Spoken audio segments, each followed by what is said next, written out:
छत्तीसगढ़ के बिलासपुर के 3 युवक जो हैं वो घूमने के लिए दुबई गए हुए थे, लेकिन बात यह है कि अभी तक के ये तीनों दोस्त अभी भारत वापस नहीं लौट पाए हैं। ये रायपुर के लिए रिटर्न की टिकट थी 28 फरवरी को और 28 फरवरी को जैसे ही हम सारी पैकिंग वगैरह कर लिए तो हमको पता चला कि यहाँ पे आबू धाबी में अटैक हो गया है। फिर हम लोग यहाँ लगभग उस टाइम से लेकर अभी तक 1 हफ्ते से फंसे हुए हैं भैया और काफी परेशान हैं। बाकी यहाँ 2-3 जगह पे बम ब्लास्ट भी हुए थे, जैसे पाम जुमेरा में हुए थे। उसके बाद एयरपोर्ट में भी एक ब्लास्ट हुआ था, पूरा स्मोक हो गया था एयरपोर्ट। कल रात में या परसों रात में यहाँ यूएस एम्बेसी के पास भी ब्लास्ट हुआ है। बुर्ज खलीफा को लेकर कई सारे सवाल मीडिया हाउसेस दिखा रहे थे, आप शायद वो जगह पे जाके दिखाए भी थे। नहीं, बुर्ज खलीफा के पास कोई भी ब्लास्ट नहीं हुआ था। तो फ्रेंड्स, जैसे इंडियन मीडिया ने रूमर्स फैला रखा है कि बुर्ज खलीफा में अटैक हो गया है, बुर्ज खलीफा को पूरा खाली करा दिया गया है, बुर्ज खलीफा के पास का माहौल बहुत ही बेकार हो चुका है। वहाँ ये है बुर्ज खलीफा के पास का व्यू। बुर्ज खलीफा आज भी उतनी ऊंचाई के साथ, उतने शान के साथ खड़ी हुई है। एडिटेड वीडियो नहीं है। यहाँ एकदम नॉर्मल स्थिति है, कोई ऐसा नहीं है कि हर सेकंड, हर घंटे, हर कुछ घंटे में यहाँ बमबारी हो रही है, ऐसा कोई सिचुएशन नहीं है। यहाँ सभी चीजें खुली हुई हैं, रोड में सभी चीजें, पब्लिक ट्रांसपोर्ट वगैरह सब ओपन है यहाँ पे। इंडियन एम्बेसी भी गया था वहाँ पर भी कोई हालात अच्छे नहीं है। वो हेल्प करने के उसमें मुझे लग नहीं रहे थे। वो सिर्फ बोल रहे थे कि यहाँ से कुछ नहीं होगा, जो भी होगा एम्बेसी के वेबसाइट में आपको ऑनलाइन ही रजिस्टर करना पड़ेगा। केंद्रीय राज्य मंत्री है, उसके पास जानकारी अपना पीएस को लगा करके मैं इसको लाइन अप करवा रहा हूँ। आपको किसी भी प्रकार की कोई दिक्कत हो ना तो आपके मम्मी बता रही थी कि पैसे वैसे का दिक्कत होगा करके, तो खाने पीने का कोई दिक्कत नहीं होगा। मैं पैसा वहीं से व्यवस्था के लिए मैं करा दूंगा ना, किसी से बात करके। जी। अभी आप लोग ठीक है ना, कोई दिक्कत तो नहीं है? नहीं सर, अभी कोई दिक्कत। नमस्कार, जय हिंद, जय भारत, जय छत्तीसगढ़। इजराइल, अमेरिका और ईरान का जो तनाव बना हुआ है ये आपको खबरों के माध्यम से लगातार देखने को मिल रहा होगा, लेकिन इसी के साथ साथ बीच में ये भी खबर निकलकर सामने आई थी कि दुबई में भी हमला हुआ है, बुर्ज खलीफा के ऊपर हमला हुआ है। ये तमाम खबर निकलकर सामने आई थी। उसके बाद एक और अपडेट दुबई से निकलकर सामने आया था।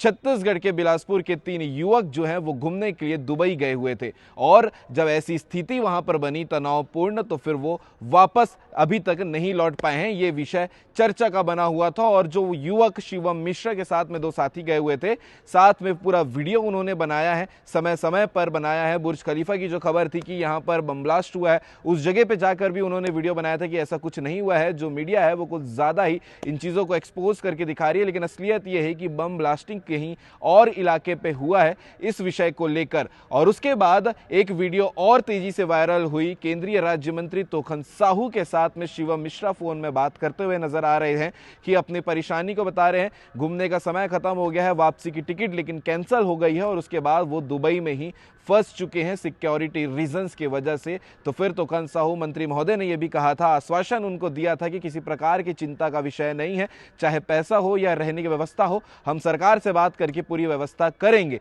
लेकिन बात यह है कि अभी तक के ये तीनों दोस्त अभी भारत वापस नहीं लौट पाए हैं। ये खबर निकलकर सामने आई थी, तो इसीलिए हमने शिवम मिश्रा से कांटेक्ट करने की कोशिश की, उनसे बातचीत की कि अभी मौजूदा स्थिति उनके साथ में क्या बनी हुई है, क्या सिचुएशन वहां पर चल रहा है। तो शिवम ने बताया कि जो उनके 2 साथी थे उनकी वापसी की टिकट उन्होंने करवाई थी, तो वो वापसी के लिए लौट चुके हैं, लेकिन शिवम अभी भी वहां पर दुबई इंटरनेशनल एयरपोर्ट पर वेट कर रहे हैं कि आने वाले समय में जो टिकट उनकी हुई है वो कैंसिल मत हो जाए, क्योंकि टिकट बुकिंग तो हो जा रही है, लेकिन बड़ी दिक्कत की बात यह है कि कुछ घंटे पहले ही कंफर्मेशन की बात जो है वो एयरपोर्ट पर बताई जा रही है। और इसके अलावा भी शिवम ने कई सारी चीजों को बताया है। जो स्थिति वहां पर बनी हुई है वो आपको आगे वीडियो कॉल जो हमने किया था वो देखने को मिलेगा। लेकिन एक दुख की बात यह है, शिवम और उसके साथी इंडियन एम्बेसी में भी गए थे जो दुबई में है, और वहां पर जाके भी मदद मांगने की कोशिश की गई थी और वहां के अधिकारियों ने यह कह दिया था कि यहां पर जो है अभी होली की छुट्टियां चल रही है, कोई अधिकारी नहीं है, तो जो भी अपडेट होगा वो आपको इंडियन एम्बेसी के वेबसाइट पर देखने को मिल जाएगा। ये भी एक दिक्कत की ही बात थी। और इसके बाद अभी मौजूदा स्थिति क्या है, और दुबई में क्या कुछ चल रहा है वो सब आपको आगे वीडियो में देखने को मिलेगा। और इस पूरे विषय को लेकर आप क्या कहेंगे कमेंट करके ज़रूर बताइएगा। इजराइल और अमेरिका के साथ में ईरान का ये जो तनाव बना हुआ है उसकी वजह से ये पूरी स्थिति जो है वो बन गई थी और छत्तीसगढ़ के 3 युवक बिलासपुर से जो घूमने के लिए गए हुए थे वो वापसी नहीं लौट कर पाए थे। यही विषय को लेकर ये पूरी खबर है। आगे वीडियो में देखिएगा। शिवम मिश्रा से हमने वीडियो कॉल में बातचीत की है कि स्थिति क्या है और क्या कुछ माहौल वहां बना हुआ है, सब जानकारी वो बता रहे हैं। तो आप उस देखने के बाद कमेंट जरूर करिएगा। जय हिंद, जय भारत, जय छत्तीसगढ़। जी आपका, मैं खुशवंत बोल रहा हूँ सीजी भास्कर चैनल से। जी भैया। जी आपका वीडियो सोशल मीडिया में हम लोग देखे थे, बिलासपुर से केंद्रीय मंत्री जी से आपने बात की थी। क्या आप लोग गए हैं, कब गए हैं और ये डिटेल एक बार बताइएगा। भैया हम लोग 23 फरवरी को आए थे यहाँ पे, घूमने के उद्देश्य से आए थे। मेरे 2 दोस्त थे, मैं और मेरे 2 दोस्त थे। 23 फरवरी को आए थे और रिटर्न की हमारी यहाँ से थी दुबई से हैदराबाद थी, फिर हैदराबाद से रायपुर के लिए रिटर्न की टिकट थी 28 फरवरी को। और 28 फरवरी को जैसे ही हम सारी पैकिंग वगैरह कर लिए तो हमको पता चला कि यहाँ पे आबू धाबी में अटैक हो गया है और पूरे एयर स्पेस को बंद कर दिया गया है और हमारी जो फ्लाइट है वो कैंसिल हो गई है। फिर हम लोग यहाँ लगभग उस टाइम से लेकर अभी तक 1 हफ्ते से फंसे हुए हैं भैया और काफी परेशान है डे बाय डे। 28 के बाद फिर हम 2 मार्च को फ्लाइट रीशेड्यूल सब्स्टिट्यूट फ्लाइट हमको मिली। सब्स्टिट्यूट फ्लाइट भी 2 मार्च वाली कैंसिल हो गई। उसके बाद फिर 5 मार्च को मिली, वो भी कैंसिल हो गई। तो वही सिचुएशन यहाँ फ्लाइट की ज्यादा खराब है। ऐसे नॉर्मल सिचुएशन है यहाँ, ऐसा कुछ ये नहीं कि यहाँ लॉकडाउन लग गया ऐसा कुछ। बाकी यहाँ 2-3 जगह पे बम ब्लास्ट भी हुए थे, जैसे पाम जुमेरा में हुए थे और बुर्ज खलीफा के पास कोई ब्लास्ट नहीं हुआ था। ये बुर्ज खलीफा को लेकर कई सारे सवाल मीडिया हाउसेस दिखा रहे थे, आप शायद वो जगह पे जाके दिखाए भी थे। नहीं, बुर्ज खलीफा के पास कोई भी ब्लास्ट नहीं हुआ था। उसको हम लोगों ने 2 बार वेरीफाई करने की कोशिश की थी। तो बुर्ज खलीफा के पास हम 2 बार गए थे ब्लास्ट के बाद, ये जो वायरल हुआ था बुर्ज खलीफा के लिए, लेकिन ऐसा कुछ भी नहीं था वहाँ पे। पाम जुमेरा के पास जो होटल है वहाँ पे जरूर ब्लास्ट हुआ था। उसके बाद एयरपोर्ट में भी एक ब्लास्ट हुआ था, पूरा स्मोक हो गया था एयरपोर्ट। और जो है अभी कल रात में या परसों रात में यहाँ यूएस एम्बेसी के पास भी एक ब्लास्ट हुआ है। तो क्या है, अगर ब्लास्ट होगा तो फ्लाइट कैंसिल होते जाएगी। इस वजह से और हम लोग के घर वाले, हमारे पेरेंट्स, हमारे जो फ्रेंड्स हैं वो और ज्यादा पैनिक कर रहे हैं। घर में बातचीत हो रही है? हाँ, बातचीत घर में हो रही है, उसी से हमको हौसला मिल रहा है।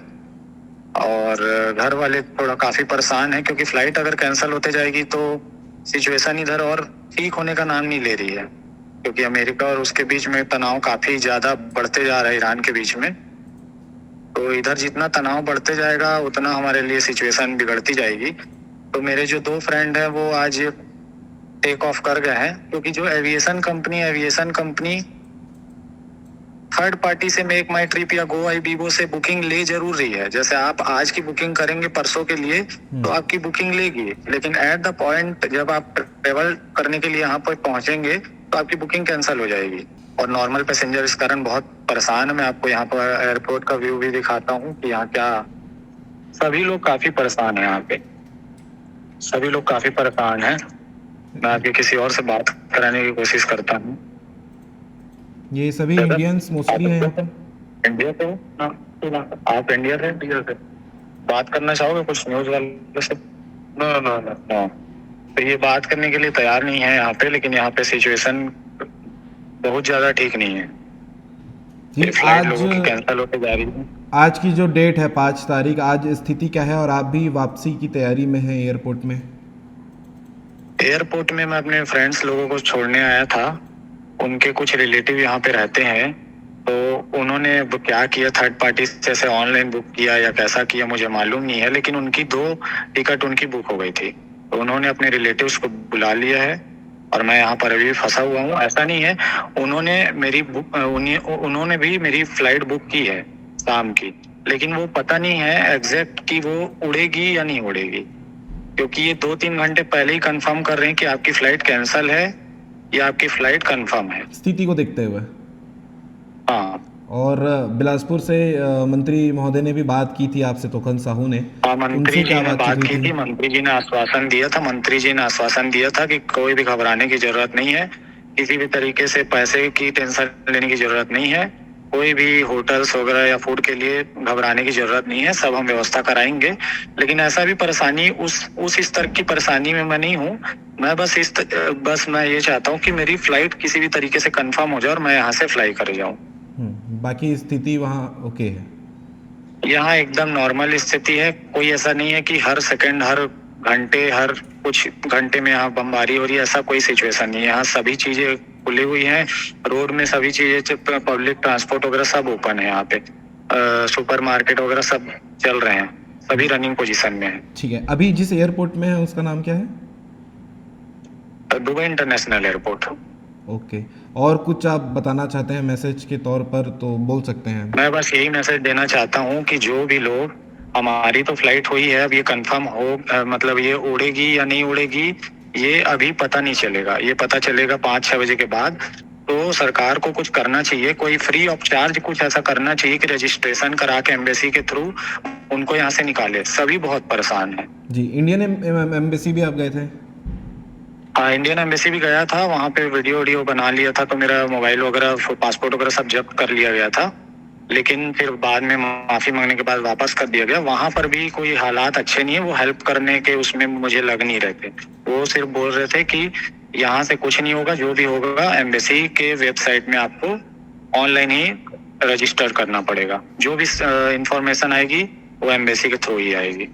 जी, लेकिन ये तो एक चिंता का भी बात है ना, दूसरे देश में अगर एम्बेसी अगर हमारे देश का है तो वो तो हेल्प करने के लिए होते हैं। अब होते तो हैं, लेकिन वहाँ पे लिखा हुआ था कि 4 तारीख तक तो सब होली की छुट्टी है, तो कोई भी अधिकारी भी वहाँ मौजूद मेरे ख्याल से नहीं थे उस टाइम पे। ठीक है शिवम भैया, कनेक्ट। ठीक है भैया, थैंक यू। जी जी, थैंक यू। हाँ, तूफान साहब बोल रहा हूँ। हाँ, जी, प्रणाम सर। हाँ, प्रणाम। वो आपकी मम्मी से बात हुआ है और दुर्गेश और अरुण जिला पंचायत अध्यक्ष रहे ना, जी। वो बताएं कि आप वहाँ दुबई में हो करके और आपका नंबर और वो आपका वीडियो मुझे भेजे हैं। जी। केंद्रीय राज्य मंत्री है, उसके पास जानकारी अपना पीएस को लगा करके मैं इसको लाइन अप करवा रहा हूँ। आपको किसी भी प्रकार की कोई दिक्कत हो ना, तो आपकी मम्मी बता रही थी कि पैसे वैसे का दिक्कत होगा करके, तो खाने पीने का कोई दिक्कत नहीं होगा। मैं पैसा वहीं से व्यवस्था के लिए मैं करा दूंगा ना, किसी से बात करके। जी। अभी आप लोग ठीक है ना, कोई दिक्कत तो नहीं है? नहीं सर, अभी कोई दिक्कत नहीं है, बस लेकिन क्या day by day flight cancel होते जा रही है। यहाँ जो होटल के ना चार्ज काफी ज्यादा है, 8,000 10,000 पर डे है। अच्छा, तो अभी 1-2 दिन तो चल जाएगा, लेकिन अगर फ्लाइट ज्यादा दिन डिले हो जाएगी तो फिर थोड़ा मुश्किल होगा। हाँ, तो आप बताना ना, अपन पैसे की व्यवस्था कराएंगे होटल के लिए। और सरकार से भी मैं बात कर रहा हूँ, बेसिस के माध्यम से आपके रहने खाने पीने सबकी व्यवस्था करे करके ना। जी सर। आपको कोई दिक्कत नहीं होना चाहिए, खाने पीने की कोई दिक्कत नहीं होना चाहिए। आप मुझे बता देना, मैं वैसा व्यवस्था कराऊंगा वही। बस अगर जितना जल्दी से जल्दी हो सके सर, अगर पूरा हो कोशिश जाएगी। कर रहा हूँ ना। जी सर, बहुत धन्यवाद सर आपका। आप बिल्कुल कोई चिंता मत करना, हम आपके साथ हैं। जी, आप जी। हमारे घर के बच्चे हो, है कि नहीं? जी सर। और आपके मम्मी से अभी थोड़ी देर पहले बात किया।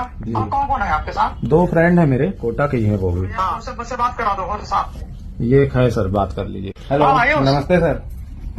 नमस्ते। आप लोग किसी भी प्रकार की कोई चिंता मत करना है जी सर। ना। मैं इधर बात कर रहा हूँ हाँ। विदेश मंत्रालय से, आप लोगों को सुरक्षित लाने का, कहाँ से कैसे किस, है ना। जी, और जी। आपका नंबर भी दे रहा हूँ, मेरा पीएस, और वहाँ के अधिकारी लोग भी बात करेंगे कि कैसे लाया जा सकता है ना। ठीक है ना सर। हाँ, हाँ। है ना। कोई चिंता मत करना, और कोई भी प्रकार की कोई दिक्कत हो तो आप बात कर लेना। जी ठीक है ना सर, प्रणाम। फ्रेंड्स, अभी हम गए थे एयरपोर्ट टर्मिनल 3 और वहाँ से कुछ फ्लाइट्स फ्लाई भी कर रही हैं, और हमारी फ्लाइट आज रात की 3:30 बजे है। तो एमिरेट्स के जो स्टाफ थे उन्होंने बताया कि अगर आपकी फ्लाइट्स जितने भी टाइम पे है उसके 3 घंटे पहले ही आपको ये कंफर्म होगा कि आपकी फ्लाइट कंफर्म है या नहीं, और आपको ये ईमेल के थ्रू कंफर्म होगा। आपको यहाँ आने की जरूरत नहीं है, आपको ईमेल के थ्रू कंफर्मेशन आ जाएगा कि आपकी फ्लाइट कंफर्म है या कैंसिल हो गई। उसके बाद आप एयरपोर्ट में आएंगे। तो अभी ये सिचुएशन है यहाँ, और हमने एम्बेसी की साइड भी जाने की कोशिश की, लेकिन यहाँ रात में यूएस एम्बेसी के ऊपर हमला हो गया था। रात में हम लोग जब खाना लेने जा रहे थे तो काफ़ी फाइटर जेट्स ऊपर से उड़ रहे थे, तो हमको लगा इंस्पेक्शन वगैरह के लिए होगा, पैसेंजर फ्लाइट के फ्लाई करने के लिए, लेकिन ऐसा नहीं था। यहाँ यूएस एम्बेसी के ऊपर रात में ही हमला हो गया था, तो इस वजह से अभी एम्बेसी के साइड पे जाना अलाउड नहीं है। फ्रेंड्स, अभी हम गए थे इंडियन एम्बेसी, वहाँ से हम लौट आए हैं, और इंडियन एम्बेसी में मैंने बहुत सारे वीडियोस भी बना लिए थे, जिसके कारण वहाँ की अथॉरिटी ने मेरे मोबाइल को छीन के मेरे पासपोर्ट को जब्त कर लिया था। बहुत कहने सुनने के बाद, बहुत माफ़ी मांगने के बाद उन्होंने मेरा पासपोर्ट और मोबाइल वापस किया और मेरे मोबाइल से पूरे वीडियोस डिलीट कर दिए। उस वीडियो में क्या था ये मैं आपको बता देता हूँ। बहुत सारे इंडियंस वहाँ के जो एम्प्लॉय थे या जो भी अधिकारी रहे होंगे, उनसे वो बहस कर रहे थे कि हमारे लिए क्या कोई फैसिलिटी है या नहीं, क्या आप हमारी कोई हेल्प कर पाएंगे या नहीं। तो उनका कहना ये था कि अब इंडियन गवर्नमेंट की तरफ से कोई भी गाइडलाइन जारी नहीं हुई है, कोई भी एडवाइजरी जारी नहीं हुई है। वहाँ पे जो अंकल लोग थे उन्होंने पूछा कि इसका मतलब ये माने हम कि आप हमारी कोई मदद नहीं कर सकते हैं। तो उन्होंने कहा कि नहीं, ऐसा नहीं है, हम यहाँ आपकी मदद करने के लिए हैं, लेकिन अभी तक गवर्नमेंट से कोई भी ऐसा आदेश हमें नहीं मिला है। मेरी सरकार से फिर से गुजारिश है कि हम बहुत से भारतीय यहाँ पे फंसे हुए हैं और day by day flight cancel होते जा रही है और हम सब बहुत परेशान हैं और अपने घर जाना चाहते हैं। 1.5 लाख किसी में भी, एमिरेट्स में, किसी भी फ्लाइट में हम लोग अपनी बुकिंग करके जाएंगे भारत जरूर, लेकिन आपके कंपनी के खिलाफ बताइए आप। 28 फरवरी की हमारी टिकट थी, चलो सब्स्टिट्यूट फ्लाइट के तौर पे 2 मार्च को दे दिए। अब 2 मार्च की कैंसिल हुई तो 3 मार्च के दो ना हमको, 4 मार्च के दो ना। 8 तारीख तक कोई फ्लाइट ही अवेलेबल नहीं है बोल रहे हो। ये किस टाइप की पॉलिसी है? बुकिंग तो आप लोग ले रहे हो ना, हाँ वही तो, रेट बढ़ा के, प्राइस बढ़ा के आप लोग बुकिंग ले रहे हैं। आपकी फ्लाइट यहाँ से ऑपरेट नहीं हो रही है क्या? दुबई से एक भी इंडिगो फ्लाइट इंडिया के लिए नहीं रवाना हुई है? हम लोग लाइव ट्रैक कर रहे हैं, इंडिगो की फ्लाइट कर रही है दुबई टू इंडिया, आ ही रही है और जा भी रही है। दिखा रहे हैं मेक माई ट्रिप में इंडिगो के, तो फिर आप बोलते हैं 8 तारीख तक कोई ऑपरेट नहीं कर रहा है। तो फ्रेंड्स, हमारी दुबई से रिटर्न के लिए फ्लाइट थी, दुबई टू बेंगलोर इंडिगो की फ्लाइट थी। 28 फरवरी की जो फ्लाइट थी वो कैंसिल हो गई। तो इंडिगो की पॉलिसी है कि 4 घंटे के अंदर आपको, कैंसिल होने के 4 घंटे के अंदर आपको इंडिगो को कांटेक्ट करना होता है और बताना पड़ता है। तो हमने कांटेक्ट किया था, तो उन्होंने सब्स्टिट्यूट फ्लाइट दी थी 2 मार्च की। अब 2 मार्च की भी फ्लाइट कैंसिल हो गई। 2 मार्च की फ्लाइट कैंसिल हुई तो हमने फिर से कांटेक्ट करने की कोशिश की कि हमको अगले दिन या 4 तारीख को हमको सब्स्टिट्यूट फ्लाइट मिल जाए, लेकिन ऐसा नहीं हो पाया, कांटेक्ट नहीं हो पाया। तो हमने अपने ट्रेवल एजेंट को भी कांटेक्ट करने की कोशिश की। उन्होंने बोला कि 7-8 तारीख तक पूरी इंडिगो की फ्लाइट बुक है। ये जो 7-8 तारीख तक पूरा स्लॉट बुक हो गया है, ये इसलिए बुक हो गया है क्योंकि डेट तक जो इनकी फ्लाइट की टिकट थी वो बहुत ज्यादा एक्सपेंसिव। तो मेरा कहना ये है, अगर सबसे पहले हमारी फ्लाइट थी 28 तारीख को, तो क्या हमको प्रेफरेंस नहीं मिलना चाहिए? ये लोग फ्रेंड्स सिर्फ देश प्रेम का ढोंग करते हैं।